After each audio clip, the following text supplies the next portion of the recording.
9 वर्ष पहले 1 नवंबर को छत्तीसगढ़ राज्य अस्तित्व में आया था। 31 अक्टूबर और 1 नवंबर 2000 के मध्य रात्रि अजीत जोगी ने पहले मुख्यमंत्री के रूप में शपथ ली थी।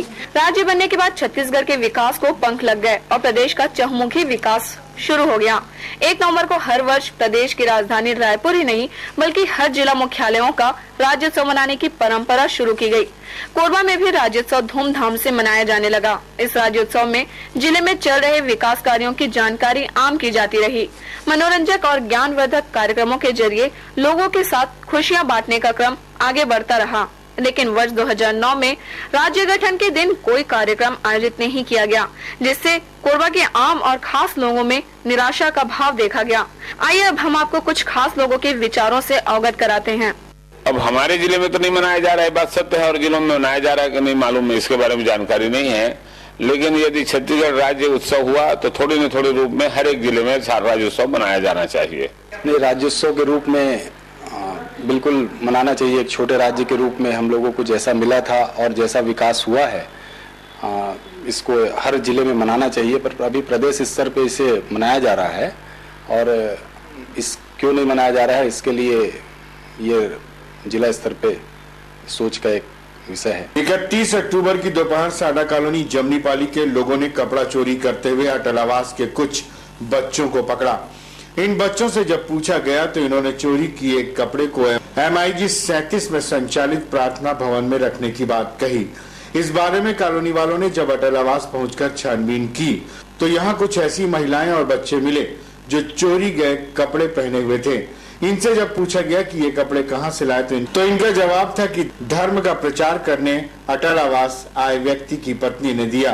भीड़ में अभी बात चली रही थी कि एक व्यक्ति ने आकर जो कहा उस शब्द ने आग में घी का काम किया। प्रेम कुमार ने बताया कि प्रार्थना भवन के लोग धर्म परिवर्तन के लिए दबाव बनाते हैं। बस इस व्यक्ति की बात सुनकर कॉलोनीवासी भड़क गए और मकान को तुरंत खाली करने की मांग शुरू कर दी। आक्रोश इस कदर था कि गुस्साए लोगों ने आग लगाने की धमकी भी दे डाली।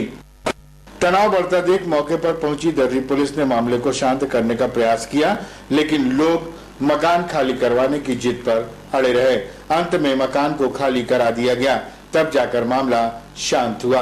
लोन के नाम पर ठगी करने का सिलसिला अब भी जारी है। इस 15 फाइनेंस कंपनी में हुए लाखों रुपए के ठगी करने के मामले में पुलिस की जांच अभी पूरी भी नहीं हुई है। ये मामला फिर सामने आ गया।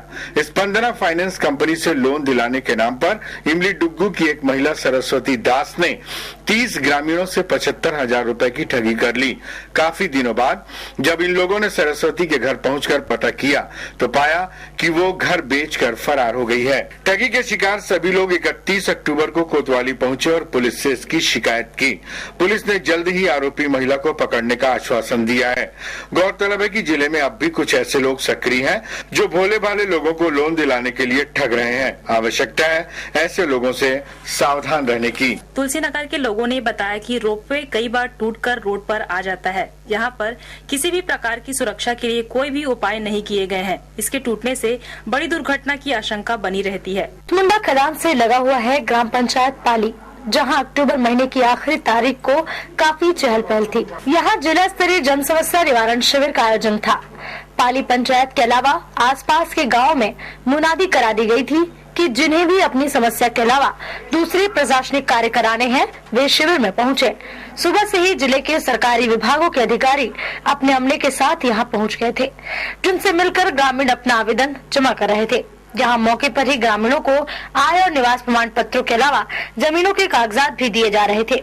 अधिकारियों द्वारा अपने विभाग से संचालित जनहितकारी योजनाओं की जानकारी देते हुए लोगों से इसका लाभ उठाने की अपील की जा रही थी।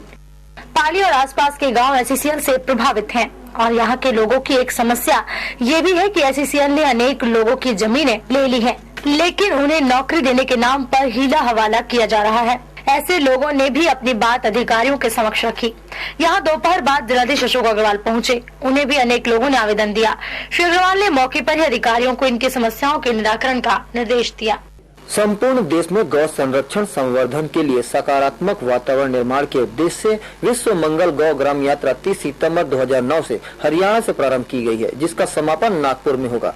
108 दिन तक चलने वाली यह महायात्रा 20,000 किलोमीटर की दूरी तय करेगी। छत्तीसगढ़ में ये यात्रा 10 जनवरी को आएगी। इसके साथ ही छत्तीसगढ़ प्रांत में 6 उप यात्रा और कोरबा जिले में भी प्रत्येक ग्रामों में यात्राएं निकाली जाएंगी। छत्तीसगढ़ प्रांत संचालन समिति के सदस्य श्रीकांत दीक्षित ने पत्रकार वार्ता में बताया कि ये यात्रा लोगों में गायों के प्रति जागरूकता पैदा करने के लिए निकाली जा रही है।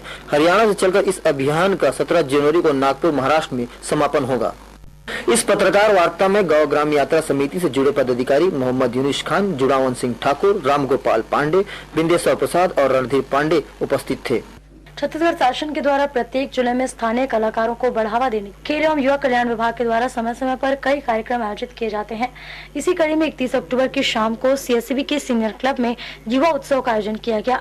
इस कार्यक्रम में 45 से भी ज्यादा कलाकारों ने अपनी प्रतिभा का प्रदर्शन किया। इस कार्यक्रम में जिलाधीश अशोक अग्रवाल बतौर मुख्य अतिथि और वरिष्ठ भाजपा नेता गोपाल मोदी विशिष्ट अतिथि के रूप में मौजूद रहे। जिलाधीश ने कहा कि इस तरह के कार्यक्रमों को और बढ़ावा देना चाहिए ताकि स्थानीय प्रतिभाओं को अवसर मिल सके। इस कार्यक्रम में विजयी प्रतिभागियों को कार्यक्रम में उपस्थित विशिष्ट अतिथि गोपाल मोदी ने पुरस्कृत किया।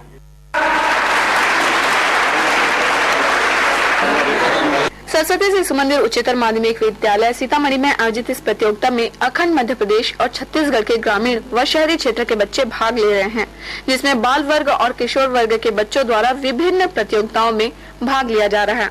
कल्पना चावला, जिन्हें सभी जानते हैं और अंतरिक्ष यात्री के नाम से पुकारते हैं। कल्पना चावला ने 13 वर्ष की उम्र में संकल्प लिया था कि मुझे एक दिन अंतरिक्ष में जाना है। उन्होंने अपने इस जागते स्वप्न को, अपने इस संकल्प को पूरा किया। उसी प्रकार हमारे विद्यालय में भी जो विद्यार्थी प्रथम श्रेणी में उत्तीर्ण होते हैं, वे संकल्प शक्ति के कारण ही होते हैं। आज होते हुए ने कहा है यदि आप स्वस्थ रहना चाहते हैं, अपना मानव जीवन सफल बनाना चाहते हैं, तो योग को अपने जीवन में अपनाइए और अपने जीवन का आनंद प्राप्त कीजिए। इस कार्यक्रम में बौद्धिक प्रतियोगिता के साथ रंगोली प्रतियोगिता और प्रदर्शनी का भी आयोजन किया जा रहा है। सरस्वती शिशु मंदिर उच्चतर माध्यमिक विद्यालय सीतामढ़ी के प्राचार्य सूर्य कुमार पांडे ने बताया कि इस तरह का आयोजन बच्चों में बौद्धिक विकास के लिए किया जा रहा है। का सिलसिला यूं ही जारी रहेगा। नमस्कार।